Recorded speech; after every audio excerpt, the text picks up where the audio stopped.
ಓಂ ಶಾಂತಿ. ಮಧುರಾತಿ ಮಧುರ ಶಿವ ಪರಮಾತ್ಮ ತಂದೆಯ ಮಧುರ ಮಹಾವಾಕ್ಯವನ್ನು ಕೇಳೋಣ. ಇಂದಿನ ಮುರಳಿಯ ದಿನಾಂಕವಾಗಿದೆ 6/3/2026. ಪ್ರಾತಃ ಮುರಳಿ ಬಾಪ್ತಾದ ಮಧುಬನ್. ಮಧುರ ಮಕ್ಕಳೇ, ಸತ್ಯವಾದ ರಕ್ಷಣಾ ಸೈನಿಕರಾಗಿ ಎಲ್ಲರನ್ನೂ ಈ ಪಾಪದ ಪ್ರಪಂಚದಿಂದ ಪುಣ್ಯದ ಪ್ರಪಂಚಕ್ಕೆ ಕರೆದುಕೊಂಡು ಹೋಗಬೇಕಾಗಿದೆ. ಎಲ್ಲರ ಮುಳುಗಿರುವ ದೋಣಿಯನ್ನು ಪಾರು ಮಾಡಬೇಕಾಗಿದೆ. ಪ್ರಶ್ನೆಯಾಗಿದೆ, ಯಾವ ನಿಶ್ಚಯವು ಪ್ರತಿಯೊಬ್ಬ ಮಗುವಿನ ಬುದ್ಧಿಯಲ್ಲಿ ನಂಬರ್ ವಾರ್ ಕುಳಿತುಕೊಳ್ಳುತ್ತದೆ? ಉತ್ತರ, ಪತಿತ ಪಾವನ ನಮ್ಮ ಅತಿ ಪ್ರಿಯ ತಂದೆಯು ನಮಗೆ ಸ್ವರ್ಗದ ಆಸ್ತಿಯನ್ನು ಕೊಡುತ್ತಿದ್ದಾರೆ. ಈ ನಿಶ್ಚಯವು ಪ್ರತಿಯೊಬ್ಬರ ಬುದ್ಧಿಯಲ್ಲಿ ನಂಬರ್ ವಾರ್ ಕುಳಿತುಕೊಳ್ಳುತ್ತದೆ. ಒಂದು ವೇಳೆ ಯಾರಿಗಾದರೂ ಪೂರ್ಣ ನಿಶ್ಚಯವಾಗಿ ಬಿಟ್ಟರೂ ಸಹ ಮಾಯೆಯು ಸನ್ಮುಖದಲ್ಲಿ ನಿಂತಿದೆ. ತಂದೆಯನ್ನು ಮರೆತು ಹೋಗುತ್ತಾರೆ, ಅನುತ್ತೀರ್ಣರಾಗಿ ಬಿಡುತ್ತಾರೆ. ಯಾರಿಗೆ ನಿಶ್ಚಯವು ಕುಳಿತುಕೊಳ್ಳುವುದೋ ಅವರು ಪಾವನರಾಗುವ ಪುರುಷಾರ್ಥದಲ್ಲಿ ತೊಡಗುತ್ತಾರೆ. ಈಗ ಮನೆಗೆ ಹೋಗಬೇಕೆಂದು ಬುದ್ಧಿಯಲ್ಲಿ ಇರುತ್ತದೆ. ಓಂ ಶಾಂತಿ. ಮಧುರಾತಿ ಮಧುರ. ಅಗಲಿ ಹೋಗಿ ಮರಳಿ ಸಿಕ್ಕಿರುವ ಮಕ್ಕಳ ಪ್ರತಿ ಸುಪ್ರಭಾತ. ಮಕ್ಕಳು ಇದನ್ನಂತೂ ತಿಳಿದುಕೊಂಡಿದ್ದೀರಿ, ಸತ್ಯಯುಗದಲ್ಲಿ ಸದಾ good morning, good day, good everything, good night ಎಲ್ಲವೂ ಶುಭವೇ ಶುಭವಾಗಿರುತ್ತದೆ. ಇಲ್ಲಿ ಗುಡ್ ಮಾರ್ನಿಂಗ್, ಗುಡ್ ನೈಟ್ ಯಾವುದೂ ಇಲ್ಲ. ಎಲ್ಲದಕ್ಕಿಂತ ಅಶುಭವಾಗಿದೆ ರಾತ್ರಿ. ಅಂದ ಮೇಲೆ ಎಲ್ಲದಕ್ಕಿಂತ ಒಳ್ಳೆಯದು ಯಾವುದು? ಮುಂಜಾನೆ. ಇದಕ್ಕೆ ಅಮೃತ ವೇಳೆ ಎಂದು ಹೇಳಲಾಗುತ್ತದೆ. ನಿಮ್ಮದು ಪ್ರತಿ ಸಮಯ ಶುಭವೇ ಶುಭವಾಗಿದೆ. ಮಕ್ಕಳಿಗೆ ತಿಳಿದಿದೆ, ಈ ಸಮಯದಲ್ಲಿ ನಾವು ಯೋಗ ಯೋಗೇಶ್ವರ ಮತ್ತು ಯೋಗ ಯೋಗೇಶ್ವರಿಯಾಗಿದ್ದೇವೆ. ಈಶ್ವರನು ನಿಮ್ಮ ತಂದೆಯಾಗಿದ್ದಾರೆ. ಅವರೇ ಬಂದು ಯೋಗವನ್ನು ಕಲಿಸುತ್ತಾರೆ. ಅರ್ಥಾತ್ ಒಬ್ಬ ಈಶ್ವರನೊಂದಿಗೆ ನೀವು ಮಕ್ಕಳ ಯೋಗವಿದೆ. ನೀವು ಮಕ್ಕಳಿಗೆ ಯೋಗೇಶ್ವರನ ನಂತರ ಜ್ಞಾನೇಶ್ವರ ಬಗ್ಗೆ ಅರ್ಥವಾಗಿದೆ. ಯೋಗ ಹಿಡಿಸಿತೆಂದರೆ ಮತ್ತೆ ತಂದೆಯು ನಿಮಗೆ ಇಡೀ ಚಕ್ರದ ಜ್ಞಾನವನ್ನು ತಿಳಿಸುತ್ತಾರೆ. ಇದರಿಂದ ನೀವು ಸಹ ಜ್ಞಾನೇಶ್ವರರಾಗುತ್ತೀರಿ. ಈಶ್ವರ ತಂದೆಯು ಬಂದು ಮಕ್ಕಳಿಗೆ ಜ್ಞಾನ ಮತ್ತು ಯೋಗವನ್ನು ಕಲಿಸುತ್ತಾರೆ. ಯಾವ ಈಶ್ವರ ನಿರಾಕಾರ ತಂದೆ. ಈಗ ಬುದ್ಧಿಗೆ ಕೆಲಸ ಕೊಡಿ. ಗುರುಗಳದು ಅನೇಕ ಮತಗಳಿವೆ. ಕೆಲವರು ಕೃಷ್ಣನೊಂದಿಗೆ ಯೋಗವನ್ನಿಡಿ ಎಂದು ಹೇಳಿ ಅವರ ಚಿತ್ರವನ್ನು ಕೊಡುತ್ತಾರೆ. ಕೆಲವರು ಸಾಯಿ ಬಾಬಾ, ಕೆಲವರು ಮಹರ್ಷಿ ಬಾಬಾ, ಇನ್ನು ಕೆಲವರು ಮುಸಲ್ಮಾನರ ಮತ್ತು ಕೆಲವರು ಪಾರಸಿಗಳ, ಹೀಗೆ ಎಲ್ಲರನ್ನೂ ಬಾಬಾ ಬಾಬಾ ಎಂದು ಹೇಳುತ್ತಿರುತ್ತಾರೆ. ಎಲ್ಲರೂ ಭಗವಂತರೇ ಎಂದು ಹೇಳುತ್ತಾರೆ. ಈಗ ನಿಮಗೆ ತಿಳಿದಿದೆ, ಮನುಷ್ಯರು ಭಗವಂತನಾಗಲು ಸಾಧ್ಯವಿಲ್ಲ. ವಾಸ್ತವದಲ್ಲಿ ಈ ಲಕ್ಷ್ಮೀನಾರಾಯಣರಿಗೂ ಸಹ ಭಗವಾನ್ ಭಗವತಿ ಎಂದು ಹೇಳಲು ಸಾಧ್ಯವಿಲ್ಲ. ಭಗವಂತನು ಒಬ್ಬ ನಿರಾಕಾರನಾಗಿದ್ದಾರೆ. ಅವರು ನೀವೆಲ್ಲ ಆತ್ಮರ ತಂದೆಯಾಗಿದ್ದಾರೆ. ಅವರಿಗೆ ಶಿವ ತಂದೆ ಎಂದು ಹೇಳಲಾಗುತ್ತದೆ. ನೀವೇ ಜನ್ಮ ಜನ್ಮಾಂತರದಿಂದ ಸತ್ಸಂಗವನ್ನು ಮಾಡುತ್ತಾ ಬಂದಿದ್ದೀರಿ. ಯಾರಾದರೂ ಸನ್ಯಾಸಿ, ಸಾಧು, ಪಂಡಿತ ಮೊದಲಾದವರು ಖಂಡಿತ ಇರುತ್ತಾರೆ. ಇವರು ನಮ್ಮ ಗುರುವಾಗಿದ್ದಾರೆ, ನಮಗೆ ಕಥೆಯನ್ನು ಹೇಳುತ್ತಿದ್ದಾರೆಂದು ಮನುಷ್ಯರು ತಿಳಿದುಕೊಳ್ಳುತ್ತಾರೆ. ಸತ್ಯಯುಗದಲ್ಲಿ ಕತೆ ಇತ್ಯಾದಿಗಳೇನೂ ಇರುವುದಿಲ್ಲ. ತಂದೆಯು ತಿಳಿಸುತ್ತಾರೆ, ಕೇವಲ ಭಗವಂತ ಅಥವಾ ಈಶ್ವರನೆಂದು ಹೇಳಿದಾಗ ಆ ರಸವು ಬರುವುದಿಲ್ಲ. ಅವರು ತಂದೆಯಾಗಿದ್ದಾರೆ. ಆದ್ದರಿಂದ ಬಾಬಾ ಎಂದು ಹೇಳಿದಾಗ ಸಂಬಂಧವು ಸ್ನೇಹಪೂರ್ಣವಾಗಿ ಬಿಡುತ್ತದೆ. ನೀವು ತಿಳಿದುಕೊಂಡಿದ್ದೀರಿ, ನಾವು ಮಮ್ಮಾ ಬಾಬಾರವರ ಮಕ್ಕಳಾಗಿದ್ದೇವೆ. ಅವರಿಂದ ನಮಗೆ ಸ್ವರ್ಗದ ಸುಖ ಸಿಗುತ್ತದೆ. ನಾವು ಈ ಸತ್ಸಂಗದಿಂದ ಮನುಷ್ಯನಿಂದ ದೇವತೆ, ನರಕವಾಸಿಗಳಿಂದ ಸ್ವರ್ಗವಾಸಿಗಳೆಂದು ತಿಳಿಯುವಂತಹ ಇಂತಹ ಸತ್ಸಂಗವು ಬೇರೆ ಯಾವುದೂ ಇರಲು ಸಾಧ್ಯವಿಲ್ಲ. ಈಗ ನಿಮ್ಮದು ಸತ್ಯ ತಂದೆಯ ಜೊತೆ ಸಂಘವಿದೆ, ಮತ್ತೆಲ್ಲರದು ಅಸತ್ಯವಂತರ ಜೊತೆ ಸಂಘವೆಂದು ಹೇಳಲಾಗುತ್ತದೆ. ಸತ್ಸಂಗವು ಮೇಲೆತ್ತುವುದು, ಕೆಟ್ಟ ಸಂಘವು ಬೀಳಿಸುವುದೆಂದು ಗಾಯನವಿದೆ. ಆದ್ದರಿಂದ ತಂದೆಯು ತಿಳಿಸುತ್ತಾರೆ, ಆತ್ಮಾಭಿಮಾನಿಯಾಗಿರಿ. ನಾನು ನೀವು ಮಕ್ಕಳು ಅರ್ಥಾತ್ ಆತ್ಮರಿಗೆ ಕಲಿಸುತ್ತೇನೆ. ಈ ಆತ್ಮಿಕ ಜ್ಞಾನವನ್ನು ಆತ್ಮಗಳ ಪ್ರತಿ ಪರಮಾತ್ಮನೇ ಬಂದು ತಿಳಿಸುತ್ತಾರೆ. ಉಳಿದೆಲ್ಲವೂ ಭಕ್ತಿ ಮಾರ್ಗವಾಗಿದೆ, ಅದು ಜ್ಞಾನ ಮಾರ್ಗವಲ್ಲ. ತಂದೆಯು ತಿಳಿಸುತ್ತಾರೆ, ನಾನು ಎಲ್ಲ ವೇದಶಾಸ್ತ್ರಗಳನ್ನು, ಸೃಷ್ಟಿಯ ಆದಿ ಮಧ್ಯ ಅಂತ್ಯವನ್ನು ಅರಿತುಕೊಂಡಿದ್ದೇನೆ. ನಾನು ಅಥಾರಿಟಿಯಾಗಿದ್ದೇನೆ. ಆ ಮನುಷ್ಯರು ಭಕ್ತಿ ಮಾರ್ಗದ ಅಥಾರಿಟಿಯಾಗಿದ್ದಾರೆ. ಅನೇಕ ಶಾಸ್ತ್ರ ಮೊದಲಾದವುಗಳನ್ನು ಓದುತ್ತಾರೆ. ಆದ್ದರಿಂದ ಅವರಿಗೆ ಶಾಸ್ತ್ರಗಳ ಅಥಾರಿಟಿ ಎಂದು ಹೇಳುತ್ತಾರೆ. ನಿಮಗೆ ತಂದೆಯು ಬಂದು ಸತ್ಯವನ್ನು ತಿಳಿಸುತ್ತಾರೆ. ನೀವೀಗ ತಿಳಿದುಕೊಂಡಿದ್ದೀರಿ. ಸತ್ಯ ಸಂಘವು ಮೇಲೆತ್ತುವುದು, ಕೆಟ್ಟ ಸಂಘವು ಮುಳುಗಿಸುವುದು. ಈಗ ತಂದೆಯು ನೀವು ಮಕ್ಕಳ ಮೂಲಕ ಭಾರತವನ್ನು ರಕ್ಷಣೆ ಮಾಡುತ್ತಿದ್ದಾರೆ.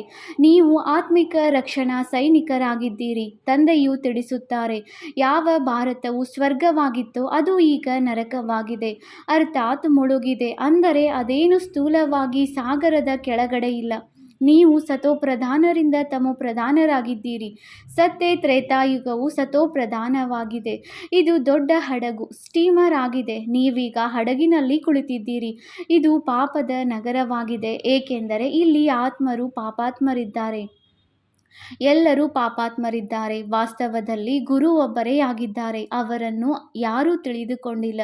ಯಾವಾಗಲೂ ಓ ಗಾಡ್ ಫಾದರ್ ಎಂದು ಹೇಳುತ್ತಾರೆ. ಗಾಡ್ ಫಾದರ್ ಕಮ್ ಪ್ರೀಸ್ಟರ್ ಹೇಳುವುದಿಲ್ಲ. ಪ್ರೀಸಫ್ಟರ್ ಅಂದರೆ ಶಿಕ್ಷಕ ಅಥವಾ ಬೋಧಕರು ಅಂತ ಆಗುತ್ತೆ. ಕೇವಲ ಫಾದರ್ ಎಂದು ಹೇಳುತ್ತಾರೆ. ಅವರು ಪತಿತ ಪಾವನನಾಗಿದ್ದಾರೆ ಅಂದ ಮೇಲೆ ಗುರುವೂ ಆದರು. ಸರ್ವರ ಪತಿತ ಪಾವನ ಸದ್ಗತಿದಾತನು ಒಬ್ಬರೇ ಆಗಿದ್ದಾರೆ. ಈ ಪತಿತ ಪ್ರಪಂಚದಲ್ಲಿ ಯಾವುದೇ ಮನುಷ್ಯರು ಸದ್ಗತಿದಾತ ಅಥವಾ ಪತಿತ ಪಾವನರಾಗಲು ಸಾಧ್ಯವಿಲ್ಲ. ತಂದೆಯು ತಿಳಿಸುತ್ತಾರೆ, ಇಲ್ಲಿ ಎಷ್ಟೊಂದು ಕಲುಷಿತ ಭ್ರಷ್ಟಾಚಾರವಿದೆ. ನಾನೀಗ ಕನ್ಯೆಯರು ಮಾತೆಯರ ಮೂಲಕ ಎಲ್ಲರ ಉದ್ಧಾರ ಮಾಡಬೇಕಾಗಿದೆ. ನೀವೆಲ್ಲ ಬ್ರಹ್ಮಕುಮಾರ ಕುಮಾರಿಯರು, ಸಹೋದರ ಸಹೋದರಿಯರಾದಿರಿ. ಇಲ್ಲವೆಂದರೆ ತಾತನ ಆಸ್ತಿಯು ಹೇಗೆ ಸಿಗುವುದು? ತಾತನಿಂದ 21 ಜನ್ಮಗಳ ಅರ್ಥಾತ್ ಸ್ವರ್ಗದ ರಾಜಧಾನಿಯ ಆಸ್ತಿಯು ಸಿಗುತ್ತದೆ. ಎಷ್ಟು ದೊಡ್ಡ ಸಂಪಾದನೆಯಾಗಿದೆ ಇದು! ಸತ್ಯ ತಂದೆಯ ಮೂಲಕ ಸತ್ಯ ಸಂಪಾದನೆಯಾಗಿದೆ. ತಂದೆಯೂ ಆಗಿದ್ದಾರೆ, ಶಿಕ್ಷಕ ಸದ್ಗುರುವೂ ಆಗಿದ್ದಾರೆ, ಪ್ರತ್ಯಕ್ಷದಲ್ಲಿ ಮಾಡಿ ತೋರಿಸುವವರಾಗಿದ್ದಾರೆ. ಗುರುವು ಮರಣ ಹೊಂದಿದರೆ ಶಿಷ್ಯನಿಗೆ ಅವರ ಸಿಂಹಾಸನ ಸಿಗುವುದು ಎಂದಲ್ಲ. ಅವರಂತೂ ದೈಹಿಕ ಗುರುಗಳಾದರು. ಇವರು ಆತ್ಮಿಕ ಗುರುವಾಗಿದ್ದಾರೆ. ಈ ಮಾತನ್ನು ಬಹಳ ಚೆನ್ನಾಗಿ ತಿಳಿದುಕೊಳ್ಳಬೇಕಾಗಿದೆ. ಇವು ಹೊಸ ಮಾತುಗಳಾಗಿವೆ. ನೀವು ತಿಳಿದುಕೊಂಡಿದ್ದೀರಿ. ನಮಗೆ ಯಾವುದೇ ಮನುಷ್ಯರು ಓದಿಸುವುದಿಲ್ಲ. ನಮಗೆ ಶಿವತಂದೆ ಜ್ಞಾನಸಾಗರ ಪತಿತ ಪಾವನನು ಈ ಶರೀರದ ಮೂಲಕ ಓದಿಸುತ್ತಾರೆ. ನಿಮ್ಮ ಬುದ್ಧಿಯು ಶಿವತಂದೆಯ ಕಡೆ ಇದೆ. ಆ ಸತ್ಸಂಗಗಳಲ್ಲಿ ಬುದ್ಧಿಯು ಮನುಷ್ಯರ ಕಡೆ ಹೋಗುತ್ತದೆ. ಅದೆಲ್ಲವೂ ಭಕ್ತಿ ಮಾರ್ಗವಾಗಿದೆ. ನೀವು ಮಾತಾಪಿತ, ನಾನು ನಿಮ್ಮ ಬಾಲಕನೆಂದು ನೀವು ಹಾಡುತ್ತೀರಿ. ಇಲ್ಲಂತೂ ಒಬ್ಬರೇ ತಂದೆಯಲ್ಲವೇ? ಆದರೆ ತಂದೆಯು ತಿಳಿಸುತ್ತಾರೆ, ನಾನು ಬಂದು ನಿಮ್ಮನ್ನು ಹೇಗೆ ನನ್ನವರನ್ನಾಗಿ ಮಾಡಿಕೊಳ್ಳಲಿ? ನಾನು ನಿಮ್ಮ ಪಿತನಾಗಿದ್ದೇನೆ. ಆದ್ದರಿಂದ ಇವರ ತನುವಿನ ಆಧಾರ ತೆಗೆದುಕೊಳ್ಳುತ್ತೇನೆ ಅಂದಾಗ ಇವರು ಬ್ರಹ್ಮರವರು ನನ್ನ ಸ್ತ್ರೀಯೂ ಆಗಿದ್ದಾರೆ ಮತ್ತು ಮಗನೂ ಆಗಿದ್ದಾರೆ. ಇವರ ಮೂಲಕ ಶಿವ ತಂದೆಯು ಮಕ್ಕಳನ್ನು ದತ್ತು ಮಾಡಿಕೊಳ್ಳುವ ಕಾರಣ ಇವರು ದೊಡ್ಡ ತಾಯಿಯೂ ಆದರು. ಇವರಿಗೆ ಯಾರೂ ತಾಯಿ ಇಲ್ಲ. ಸರಸ್ವತಿಗೆ ಜಗದಂಬೆ ಎಂದು ಹೇಳಲಾಗುತ್ತದೆ. ನಿಮ್ಮ ಪಾಲನೆಗಾಗಿ ಅವರನ್ನು ನಿಗದಿಪಡಿಸಿದ್ದಾರೆ. ಸರಸ್ವತಿಯು ಜ್ಞಾನೇಶ್ವರಿಯಾಗಿದ್ದಾರೆ. ಇವರು ಚಿಕ್ಕ ತಾಯಿಯಾಗಿದ್ದಾರೆ. ಇವು ಬಹಳ ಗುಹ್ಯ ಮಾತುಗಳಾಗಿವೆ. ನೀವೀಗ ಈ ಗುಹ್ಯ ವಿದ್ಯೆಯನ್ನು ಓದುತ್ತಿದ್ದೀರಿ. ನೀವು ಗೌರವಪೂರ್ಣವಾಗಿ ತೇರ್ಗಡೆಯಾಗಬೇಕಾಗಿದೆ. ಈ ಲಕ್ಷ್ಮೀನಾರಾಯಣರು ಗೌರವಪೂರ್ಣವಾಗಿ ತೇರ್ಗಡೆಯಾಗಿದ್ದಾರೆ. ಅವರಿಗೆ ಎಲ್ಲರಿಗಿಂತ ದೊಡ್ಡ ಸ್ಕಾಲರ್ಶಿಪ್ ಸಿಕ್ಕಿದೆ. ಯಾವುದೇ ಶಿಕ್ಷೆಯನ್ನು ಅನುಭವಿಸಬೇಕಾಗಿಲ್ಲ. ತಂದೆಯು ತಿಳಿಸುತ್ತಾರೆ, ಮಕ್ಕಳೇ, ಎಷ್ಟು ಸಾಧ್ಯವೋ ಅಷ್ಟು ನೆನಪು ಮಾಡಿ. ಇದಕ್ಕೆ ಭಾರತದ ಪ್ರಾಚೀನ ಯೋಗವೆಂದು ಹೇಳಲಾಗುತ್ತದೆ. ತಂದೆಯು ತಿಳಿಸುತ್ತಾರೆ, ನಿಮಗೆ ಎಲ್ಲ ವೇದಶಾಸ್ತ್ರಗಳ ಸಾರವನ್ನು ತಿಳಿಸುತ್ತೇನೆ. ನಾನು ನಿಮಗೆ ರಾಜಯೋಗವನ್ನು ಕಲಿಸಿದೆನು. ಅದರಿಂದ ನೀವು ಪ್ರಾರಬ್ಧವನ್ನು ಪಡೆದಿರಿ. ನಂತರ ಜ್ಞಾನವು ಸಮಾಪ್ತಿಯಾಯಿತು ಅಂದ ಮೇಲೆ ಇದು ಪರಂಪರೆಯಿಂದ ನಡೆದು ಬರಲು ಹೇಗೆ ಸಾಧ್ಯ? ಸತ್ಯಯುಗದಲ್ಲಿ ಯಾವುದೇ ಶಾಸ್ತ್ರಗಳು ಇರುವುದಿಲ್ಲ. ಅನ್ಯ ಧರ್ಮದವರಾದ ಇಸ್ಲಾಮಿಗಳು, ಬೌದ್ಧಿ ಮೊದಲಾದವರ ಜ್ಞಾನವು ಪ್ರಾಯಲೋಪವಾಗುವುದಿಲ್ಲ. ಅವರದು ಪರಂಪರೆ ನಡೆಯುತ್ತದೆ, ಎಲ್ಲರಿಗೂ ತಿಳಿದಿದೆ. ಆದರೆ ತಂದೆಯು ತಿಳಿಸುತ್ತಾರೆ, ನಾನು ನಿಮಗೆ ಯಾವ ಜ್ಞಾನವನ್ನು ತಿಳಿಸುತ್ತೇನೆಯೋ ಅದನ್ನು ಯಾರೂ ತಿಳಿದುಕೊಂಡಿಲ್ಲ. ಭಾರತವು ದುಃಖಿಯಾಗಿ ಬಿಡುತ್ತದೆ. ನಾನು ಬಂದು ಅದನ್ನು ಸದಾ ಸುಖಿಯನ್ನಾಗಿ ಮಾಡುತ್ತೇನೆ. ತಂದೆಯು ತಿಳಿಸುತ್ತಾರೆ, ನಾನು ಸಾಧಾರಣ ತನುವಿನಲ್ಲಿ ಕುಳಿತಿದ್ದೇನೆ. ನಿಮ್ಮ ಬುದ್ಧಿಯೋಗವು ತಂದೆಯ ಜೊತೆಯಲ್ಲಿಯೇ ಇರಲಿ. ಆತ್ಮಗಳ ತಂದೆಯು ಪರಮಪಿತ ಪರಮಾತ್ಮನಾಗಿದ್ದಾರೆ. ಅವರು ಸರ್ವ ಮಕ್ಕಳ ತಂದೆಯಾಗಿದ್ದಾರೆ. ಅವರು ಸರ್ವ ಮಕ್ಕಳ ತಂದೆಯಾಗಿದ್ದಾರೆ ಅಂದ ಮೇಲೆ ಅವರಿಗೆ ಎಲ್ಲರೂ ಮಕ್ಕಳಾದರು. ಎಲ್ಲ ಆತ್ಮರು ಈ ಸಮಯದಲ್ಲಿ ಪತಿತರಾಗಿದ್ದಾರೆ. ನಾನೀಗ ಪ್ರತ್ಯಕ್ಷವಾಗಿ ಬಂದಿದ್ದೇನೆ. ವಿನಾಶವು ಸನ್ಮುಖದಲ್ಲಿ ನಿಂತಿದೆ. ನಿಮಗೆ ತಿಳಿದಿದೆ. ಇದಕ್ಕೆ ಬೆಂಕಿ ಬೀಳುವುದು. ಎಲ್ಲರ ಶರೀರಗಳು ಸಮಾಪ್ತಿಯಾಗುತ್ತವೆ. ಎಲ್ಲ ಆತ್ಮರು ಹಿಂತಿರುಗಿ ಮನೆಗೆ ಹೋಗಬೇಕಾಗಿದೆ. ಬ್ರಹ್ಮನಲ್ಲಿ ಲೀನವಾಗುತ್ತಾರೆ ಅಥವಾ ಜ್ಯೋತಿಯಲ್ಲಿ ಸಮಾವೇಶವಾಗುತ್ತಾರೆ ಎಂದಲ್ಲ. ಬ್ರಹ್ಮ ಸಮಾಜಿಗಳು ಜ್ಯೋತಿಯನ್ನು ಬೆಳಗಿಸುತ್ತಾರೆ. ಅದಕ್ಕೆ ಬ್ರಹ್ಮ ಮಂದಿರವೆಂದು ಹೇಳಲಾಗುತ್ತದೆ. ವಾಸ್ತವದಲ್ಲಿ ಬ್ರಹ್ಮ ಮಹಾತತ್ವವಾಗಿದೆ. ಅಲ್ಲಿ ಎಲ್ಲ ಆತ್ಮರು ಇರುತ್ತಾರೆ. ನಮ್ಮ ಮೊದಲ ಮಂದಿರವು ಅದಾಗಿದೆ. ಅಲ್ಲಿ ಪವಿತ್ರ ಆತ್ಮರು ಇರುತ್ತಾರೆ. ಈ ಮಾತುಗಳನ್ನು ಯಾವುದೇ ಮನುಷ್ಯರು ತಿಳಿದುಕೊಂಡಿಲ್ಲ. ಜ್ಞಾನಸಾಗರ ತಂದೆಯು ಕುಳಿತು ನೀವು ಮಕ್ಕಳಿಗೆ ತಿಳಿಸುತ್ತಾರೆ. ನೀವೀಗ ಜ್ಞಾನೇಶ್ವರರಾಗಿದ್ದೀರಿ. ನಂತರ ರಾಜರಾಜೇಶ್ವರರಾಗುತ್ತೀರಿ. ನಿಮ್ಮ ಬುದ್ಧಿಯಲ್ಲಿದೆ. ಪತಿತ ಪಾವನ ಅತಿ ಪ್ರಿಯ ತಂದೆಯು ಬಂದು ನಮಗೆ ಸ್ವರ್ಗದ ಆಸ್ತಿಯನ್ನು ಕೊಡುತ್ತಿದ್ದಾರೆ. ಕೆಲವರ ಬುದ್ಧಿಯಲ್ಲಿ ಇದು ಸಹ ಕುಳಿತುಕೊಳ್ಳುವುದಿಲ್ಲ. ಎಷ್ಟೊಂದು ಮಂದಿ ಕುಳಿತಿದ್ದಾರೆ. ಇವರಲ್ಲಿ ಯಾರು 100% ನಿಶ್ಚಯ ಬುದ್ಧಿಯವರಿಲ್ಲ. ಕೆಲವರು 80%, ಕೆಲವರು 50% ಇದ್ದಾರೆ. ಕೆಲವರು ಅದೂ ಇಲ್ಲ. ಅವರು ಸಂಪೂರ್ಣ ಕನಿಷ್ಠರಾದರು. ನಂಬರ್ ವಾರ್ ಅವಶ್ಯವಾಗಿ ಇರುತ್ತಾರೆ. ಬಹಳ ಮಂದಿ ಮಕ್ಕಳಿಗೆ ನಿಶ್ಚಯವಿಲ್ಲ. ನಿಶ್ಚಯವಾಗಬೇಕೆಂದು ಪ್ರಯತ್ನ ಪಡುತ್ತಾರೆ. ಒಂದು ವೇಳೆ ನಿಶ್ಚಯವಾಗಲೂಬಹುದು. ಆದರೆ ಮಾಯೆಯು ಕಠಿಣವಾಗಿದೆ. ತಂದೆಯನ್ನು ಮರೆತು ಹೋಗುತ್ತಾರೆ. ಈ ಬ್ರಹ್ಮರವರು ಸಹ ಹೇಳುತ್ತಾರೆ, ನಾನು ಪೂರ್ಣ ಭಕ್ತನಾಗಿದ್ದೇನು. 63 ಜನ್ಮಗಳವರೆಗೆ ಭಕ್ತಿ ಮಾಡಿದ್ದೇನೆ. ತತತ್ವಂ. ನೀವು ಸಹ 63 ಜನ್ಮಗಳು ಭಕ್ತಿ ಮಾಡಿದ್ದೀರಿ. 21 ಜನ್ಮಗಳವರೆಗೆ ಸುಖ ಪಡೆದಿರಿ. ನಂತರ ಭಕ್ತರಾಗಿದ್ದೀರಿ. ಭಕ್ತಿಯ ನಂತರ ವೈರಾಗ್ಯ. ಸನ್ಯಾಸಿಗಳು ಸಹ ಈ ಶಬ್ದವನ್ನು ಎಲ್ಲರೂ ಹೇಳುತ್ತಾರೆ. ಜ್ಞಾನ, ಭಕ್ತಿ ಮತ್ತು ವೈರಾಗ್ಯ. ಜ್ಞಾನ, ಭಕ್ತಿ ಮತ್ತು ವೈರಾಗ್ಯ. ಅವರಿಗೆ ಗೃಹಸ್ಥದಿಂದ ವೈರಾಗ್ಯ ಬರುತ್ತದೆ. ಅದಕ್ಕೆ ಹದ್ದಿನ ವೈರಾಗ್ಯವೆಂದು ಹೇಳಲಾಗುತ್ತದೆ. ನಿಮ್ಮದು ಬೇಹದ್ದಿನ ವೈರಾಗ್ಯವಾಗಿದೆ. ಸನ್ಯಾಸಿಗಳು ಮನೆಮಠವನ್ನು ಬಿಟ್ಟು ಕಾಡಿಗೆ ಹೊರಟು ಹೋಗುತ್ತಿದ್ದರು. ಈಗಂತೂ ಯಾರೂ ಕಾಡಿನಲ್ಲಿಲ್ಲ. ಎಲ್ಲ ಕುಟೀರಗಳು ಖಾಲಿ ಬಿದ್ದಿವೆ. ಏಕೆಂದರೆ ಮೊದಲು ಸತೋಪ್ರಧಾನರಾಗಿದ್ದರು. ಈಗ ಅವರು ತಮೋಪ್ರಧಾನರಾಗಿ ಬಿಟ್ಟಿದ್ದಾರೆ. ಈಗ ಅವರಲ್ಲಿ ಯಾವುದೇ ಬಲವಿಲ್ಲ. ಲಕ್ಷ್ಮೀನಾರಾಯಣರ ರಾಜಧಾನಿಯಲ್ಲಿ ಯಾವ ಬಲವಿತ್ತೋ ಅದು ಪುನರ್ಜನ್ಮವನ್ನು ತೆಗೆದುಕೊಳ್ಳುತ್ತಾ ಈಗ ನೋಡಿ ಎಲ್ಲಿ ಬಂದು ತಲುಪಿದ್ದಾರೆ. ಏನೂ ಶಕ್ತಿ ಇಲ್ಲ. ಇಲ್ಲಿಯ ಸರ್ಕಾರವು ಸಹ ಹೇಳುತ್ತದೆ, ನಾವು ಧರ್ಮವನ್ನು ನಂಬುವುದಿಲ್ಲ. ಧರ್ಮದಲ್ಲಿಯೇ ಬಹಳ ನಷ್ಟವಿದೆ. ಹೊಡೆದಾಡುತ್ತಾ ಜಗಳವಾಡುತ್ತಿರುತ್ತಾರೆ. ಮತ್ತೆ ಎಲ್ಲ ಧರ್ಮದವರು ಸೇರಿ ಒಂದಾಗಲಿ ಎಂದು ಸಮ್ಮೇಳನಗಳನ್ನು ಮಾಡುತ್ತಿರುತ್ತಾರೆ. ಆದರೆ ನೀವು ಕೇಳಿರಿ, ಎಲ್ಲರೂ ಸೇರಿ ಒಂದಾಗಲು ಹೇಗೆ ಸಾಧ್ಯ? ಈಗಂತೂ ಎಲ್ಲರೂ ಹಿಂತಿರುಗಿ ಹೋಗುವವರಾಗಿದ್ದಾರೆ. ತಂದೆಯೂ ಬಂದಿದ್ದಾರೆ. ಈ ಪ್ರಪಂಚವು ಈಗ ಸ್ಮಶಾನವಾಗಲಿದೆ. ಬಾಕಿ ಇದಂತೂ ವಿಭಿನ್ನ ವೃಕ್ಷವಾಗಿದೆ. ಅಂದ ಮೇಲೆ ಇದು ಹೇಗೆ ಒಂದಾಗುವುದು ಎಂಬುದೇನನ್ನೂ ತಿಳಿದುಕೊಂಡಿಲ್ಲ. ಭಾರತದಲ್ಲಿ ಒಂದು ಧರ್ಮವಿತ್ತು. ಅವರಿಗೆ ಅದ್ವೈತ ಮತದ ದೇವತೆಗಳೆಂದು ಹೇಳಲಾಗುತ್ತಿತ್ತು. ದ್ವೈತ ಎಂದರೆ ದೈತ್ಯರು. ತಂದೆಯು ಹೇಳುತ್ತಾರೆ, ನಿಮ್ಮ ಈ ಧರ್ಮವೇ ಬಹಳ ಸುಖ ಕೊಡುವಂಥದ್ದಾಗಿದೆ. ನೀವು ತಿಳಿದುಕೊಂಡಿದ್ದೀರಿ. ಪುನರ್ಜನ್ಮವನ್ನು ತೆಗೆದುಕೊಂಡು ನಾವು ಪುನಃ 84 ಜನ್ಮಗಳನ್ನು ಭೋಗಿಸಬೇಕಾಗಿದೆ. ಈ ನಿಶ್ಚಯವಿರಲಿ. ನಾವೇ 84 ಜನ್ಮಗಳನ್ನು ತೆಗೆದುಕೊಂಡಿದ್ದೇವೆ. ನಾವೇ ಹೋಗಬೇಕಾಗಿದೆ. ಮತ್ತೆ ಬರಬೇಕಾಗಿದೆ. ತಂದೆಯು ಭಾರತ ವಾಸಿಗಳಿಗೆ ತಿಳಿಸುತ್ತಾರೆ, ನೀವು 84 ಜನ್ಮಗಳನ್ನು ಪೂರ್ಣ ಮಾಡಿದ್ದೀರಿ. ಈಗ ನಿಮ್ಮದು ಇದು ಬಹಳ ಜನ್ಮಗಳ ಅಂತಿಮ ಜನ್ಮವಾಗಿದೆ. ಕೇವಲ ಒಬ್ಬರಿಗೆ ಹೇಳುತ್ತಿಲ್ಲ, ಪಾಂಡವ ಸೈನ್ಯಕ್ಕೆ ತಿಳಿಸುತ್ತಾರೆ. ನೀವು ಪಂಡರಾಗಿದ್ದೀರಿ. ನೀವು ಆತ್ಮಿಕ ಯಾತ್ರೆಯನ್ನು ಕಲಿಸುತ್ತೀರಿ. ಆದ್ದರಿಂದ ಪಾಂಡವ ಸೇನೆ ಎಂದು ಹೇಳಲಾಗುತ್ತದೆ. ಈಗ ರಾಜ್ಯವು ಕೌರವರಿಗೂ ಇಲ್ಲ, ಪಾಂಡವರಿಗೂ ಇಲ್ಲ. ಅವರು ಪ್ರಜೆಗಳು, ನೀವು ಪ್ರಜೆಗಳಾಗಿದ್ದೀರಿ. ಕೌರವ ಪಾಂಡವರು ಸಹೋದರರಾಗಿದ್ದಾರೆ. ಪಾಂಡವರ ಕಡೆ ಪರಮಪಿತ ಪರಮಾತ್ಮನಿದ್ದಾರೆಂದು ಹೇಳುತ್ತಾರೆ. ತಂದೆಯೇ ಬಂದು ಮಾಯೆಯ ಮೇಲೆ ಜಯಗಳಿಸುವುದನ್ನು ಕಲಿಸುತ್ತಾರೆ. ನೀವು ಆದಿ ಸನಾತನ ದೇವಿ ದೇವತಾ ಧರ್ಮದವರು ಅಹಿಂಸಕರಾಗಿದ್ದೀರಿ. ಅಹಿಂಸಾ ಪರಮೋ ಧರ್ಮ.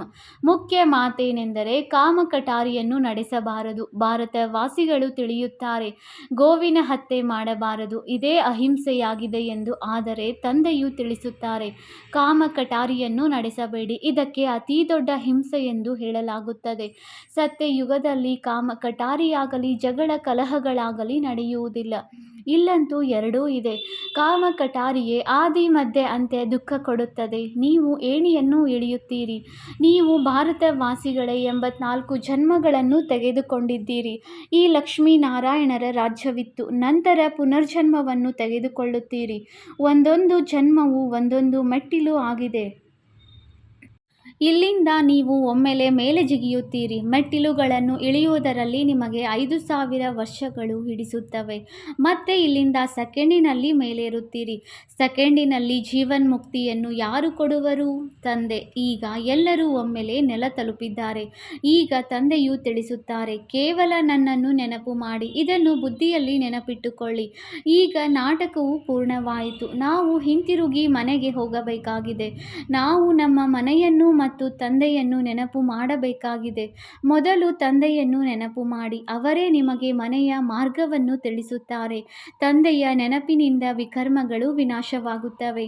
ಬ್ರಹ್ಮ ತತ್ವವನ್ನು ನೆನಪು ಮಾಡುವುದರಿಂದ ಒಂದು ಪಾಪವು ಕಳೆಯುವುದಿಲ್ಲ.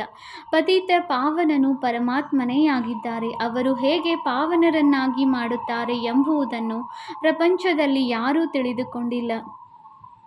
ತಂದೆಯು ಬಂದು ಖಂಡಿತವಾಗಿಯೂ ಸ್ವರ್ಗದ ಸ್ಥಾಪನೆ ಮಾಡಬೇಕಾಗಿದೆ. ತಂದೆಯು ಬಂದಿದ್ದಾರೆ. ಆದ್ದರಿಂದಲೇ ನೀವು ಮಕ್ಕಳು ಜಯಂತಿಯನ್ನು ಆಚರಿಸುತ್ತೀರಿ. ಯಾವಾಗ ಬಂದರೂ ಈ ತಿಥಿ ತಾರೀಕಿನಂದು ಬಂದರೆಂದು ಹೇಳಲು ಸಾಧ್ಯವಿಲ್ಲ. ಶಿವತಂದೆಯು ಯಾವಾಗ ಬಂದರೆಂದು ಹೇಗೆ ಹೇಳಲು ಸಾಧ್ಯ? ಬಹಳ ಸಾಕ್ಷಾತ್ಕಾರಗಳು ಆಗುತ್ತವೆ. ಮೊದಲು ನಾವು ಸರ್ವವ್ಯಾಪಿ ಎಂದು ತಿಳಿಯುತ್ತಿದ್ದೆವು, ಅಥವಾ ಆತ್ಮವೇ ಪರಮಾತ್ಮನೆಂದು ಹೇಳಿಬಿಡುತ್ತಿದ್ದೆವು. ಈಗ ಯಥಾರ್ಥವು ಅರ್ಥವಾಗಿದೆ. ತಂದೆಯು ದಿನ ಪ್ರತಿದಿನ ಗುಹ್ಯ ಮಾತುಗಳನ್ನು ತಿಳಿಸುತ್ತಾ ಇರುತ್ತಾರೆ. ನೀವು ಸಾಧಾರಣ ಮಕ್ಕಳು ಎಷ್ಟು ದೊಡ್ಡ ಜ್ಞಾನವನ್ನು ಓದುತ್ತಿದ್ದೀರಿ. ಒಳ್ಳೆಯದು.